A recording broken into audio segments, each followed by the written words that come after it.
A paz do Senhor, estamos aqui mais uma vez para falar da palavra de Deus. Estamos trabalhando o livro de Daniel.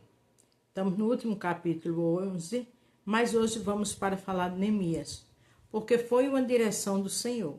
Quando Deus mandar, aí eu termino o capítulo de Daniel 11. Amém? Se você vai ver pela manhã, bom dia. Se for à tarde, boa tarde. Se for à noite, boa noite. Vamos interagir? Ver o que o Senhor tem para nos orientar e nos abençoar neste dia, ou nesta manhã, ou nesta tarde, ou nesta noite. Seja qual for a hora que você vai ver, bom dia, boa tarde ou boa noite. Hoje o tema é: vamos ter comunhão constante com o nosso Deus. Seja qual for a situação que você está vivenciando, tenha comunhão com Deus. Se preocupe com sua família, com seu próximo. A Bíblia diz: chorar com quem chora e se alegrar com quem se alegra. E a gente vai ver a posição de Neemias aqui no capítulo 1. Lembre-se do tema: vamos ter comunhão constante com o nosso Deus, que Neemias tinha. Esta é a história de Neemias, filho de Acalias, do mês de Quiseu, o ano 20 do reinado de Artaxerxes, rei da Pérsia. Eu, que me chamava Neemias, estava em Suzã, a capital do país. Neemias estava como copeiro. Copeiro era uma posição de honra naquela época. Ele tinha voltado, ele tinha saído do seu país, como seu povo, como escravo. E Deus o tinha espalhado por vários lugares. E Neemias estava ali numa posição de honra. Porque quem é fiel a Deus, mesmo quando tem tribulação, mas Deus coloca em posição de honra. Lembra de José? Anani, um dos meus irmãos, chegou de Judá com um grupo de outros judeus. Então eu pedi notícia da cidade de Jerusalém e dos judeus que ali havia voltado do cativeiro da Babilônia. Como eu já disse, esse povo voltou do cativeiro para o seu país. Por que ele estava em cativeiro? Pecado, desobediência. E a Bíblia diz que Deus ama o pecador, mas aborrece o pecado, né? Então, tinha consequência. Eles tinham voltado para o país deles, mas estavam em total ruína.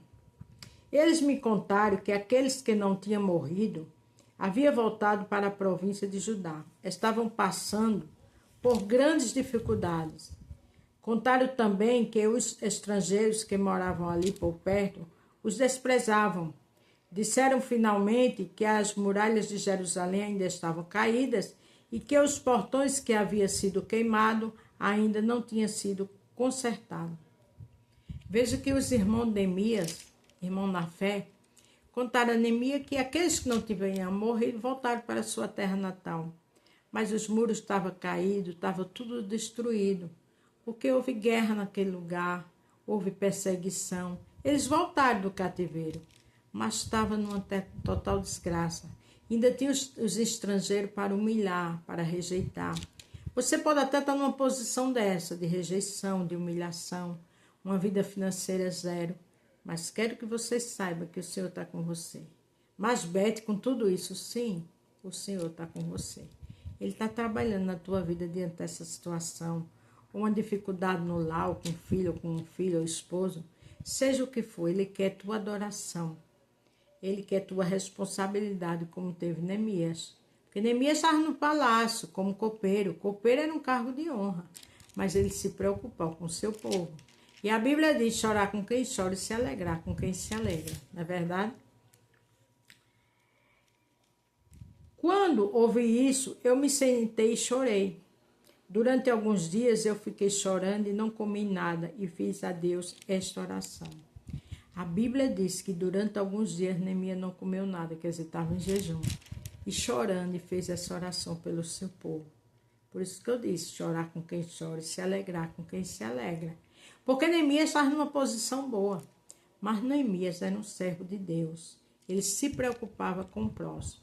Como é que a gente se preocupa? Orando, pedindo pela família, pelos amigos, aquele que está por esse terremoto agora, não é verdade? A gente tem que sentir a dor do próximo, porque a gente não sabe o dia de amanhã. O Senhor Deus do céu, Tu és grande e nós te tememos. Tu és fiel e guardas tua aliança com aquele que te ama e obedece aos teus mandamentos. Não é interessante a oração de Neemias? Ele começou logo exaltando Deus e dizendo que Deus guardava aliança com quem guarda. Quer dizer, não adianta pecar, porque tem consequência. A Bíblia diz: ser fiel até a morte e dar-te a coroa da vida, né? Quem for fiel no pouco, te colocarei no muito. E Daniel estava falando dessa grandeza de Deus ao próprio Deus. É assim que Daniel nos ensina a orar. Olhe para mim, ó Deus. Ouve as orações que faço no dia de noite, que faço dia e noite. Ele fazia dia e noite oração pelo seu povo. Em favor dos teus servos, o povo de Israel. Eu confesso que nós, o povo de Israel, pecamos. Temos pecado, mas os meus antepassados e eu temos pecado. Não é interessante? Ele disse assim: nós pecamos, por isso que saímos. Né? Eu estou numa cidade estranha, numa terra estranha, mesmo sendo copeiro. Eles estão lá em total ruína. Olha que oração linda. Primeiro ele engrandeceu Deus. Depois ele contou do pecado dele e do povo. Que ele tinha consciência. Que tudo estava acontecendo com os irmãos dele por conta de pecado. Com os nossos atos, temos pecado contra ti. E não temos obedecido aos teus mandamentos.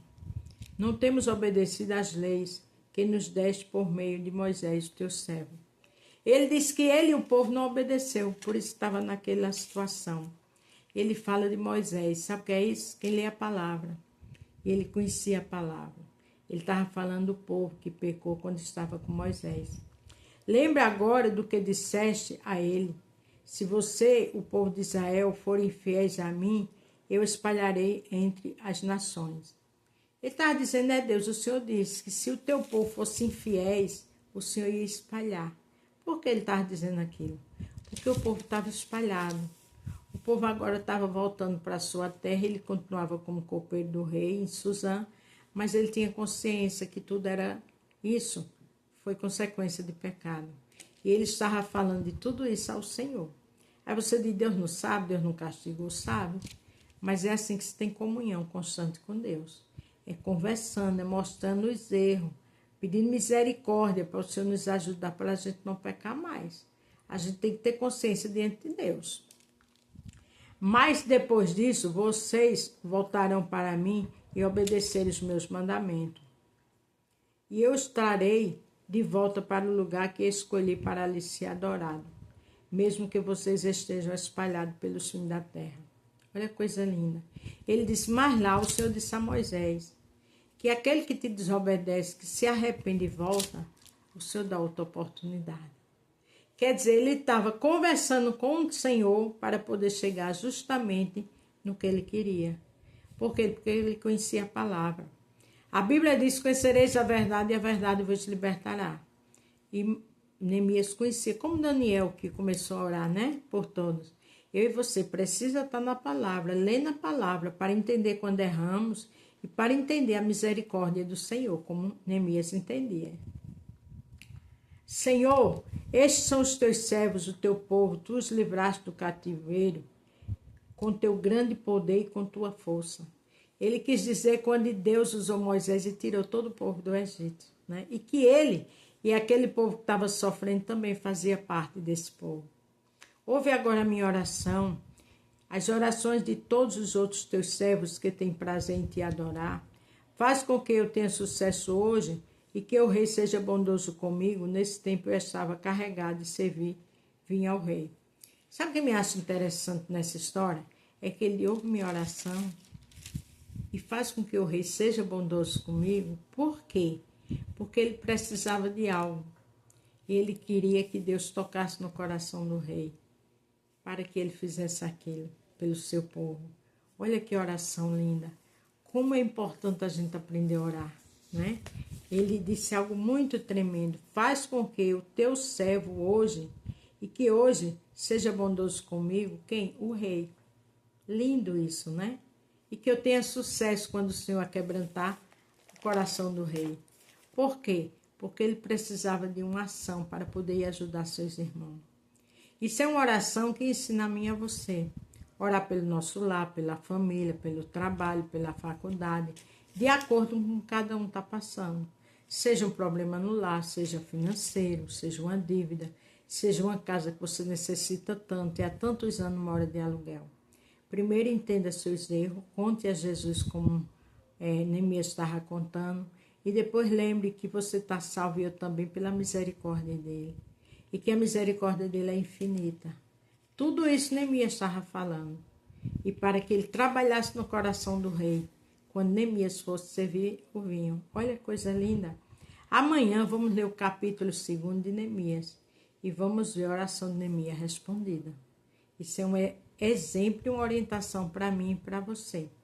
Aqui Miqueias 7, verso 7 diz o seguinte: Eu, porém, ponho a minha esperança em Deus, o Senhor, e confio firmemente que Ele me salva, o meu Deus, e me atenderá. Por que Neemias disse tudo isso? Porque Deus ia atender a Neemias, porque Neemias tinha experiência com Deus. E aqui Miqueias fala disso. Então, que eu e você aprenda a orar como Neemias e que tenha convicção que o Senhor responde. Não esqueça do tema. Vamos ter comunhão constante com o Senhor. É um exemplo. Daniel tinha, Neemias tinha. Isso nos ensina a ter comunhão para ter vitória. Amém? A paz do Senhor, fique todos com Deus e até amanhã.